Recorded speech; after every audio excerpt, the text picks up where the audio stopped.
Ibnu Sina, atau Avicenna, lahir pada tahun 980 di Afshana, dekat Bukhara, sekarang Uzbekistan, dan wafat pada tahun 1037 di Hamadan, Persia, sekarang Iran.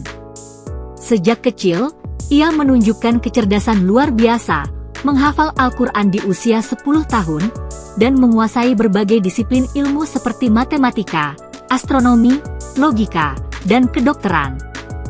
Pada usia 16 tahun, ia sudah mulai berpraktik sebagai dokter dan menjadi terkenal setelah berhasil menyembuhkan Emir Bukhara di usia 18 tahun. Sepanjang hidupnya, Ibnu Sina menulis lebih dari 450 buku dan risalah, terutama dalam bidang kedokteran dan filsafat. Kontribusi dalam kedokteran. Ibnu Sina memberikan banyak kontribusi penting dalam dunia kedokteran.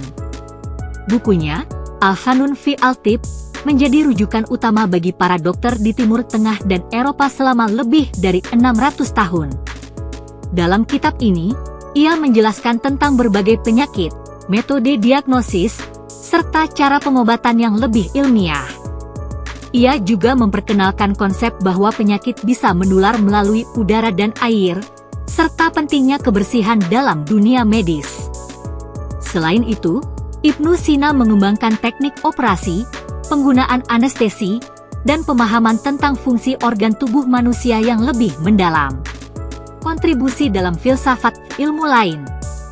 Selain sebagai dokter, Ibnu Sina juga dikenal sebagai filsuf besar yang memadukan pemikiran Aristoteles dan Plato dengan ajaran Islam. Ia mengembangkan teori tentang akal, jiwa, dan keberadaan, yang menjadi dasar bagi filsafat Islam dan memengaruhi pemikiran di Eropa. Ia juga menulis tentang logika, etika, dan metafisika, serta berkontribusi dalam bidang fisika dengan teorinya tentang cahaya dan gerak. Di bidang astronomi, ia meneliti tentang pergerakan planet dan menjelaskan konsep gravitasi sebelum Newton. Dalam matematika, ia berkontribusi dalam aljabar dan geometri, yang menjadi dasar bagi perkembangan ilmu pengetahuan modern. Pengaruh Ibnu Sina di dunia.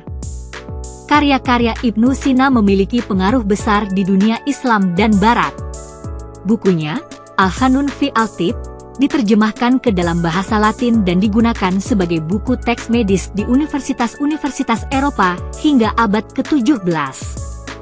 Pemikirannya dalam filsafat juga memengaruhi banyak filsuf besar seperti Thomas Aquinas dan René Descartes.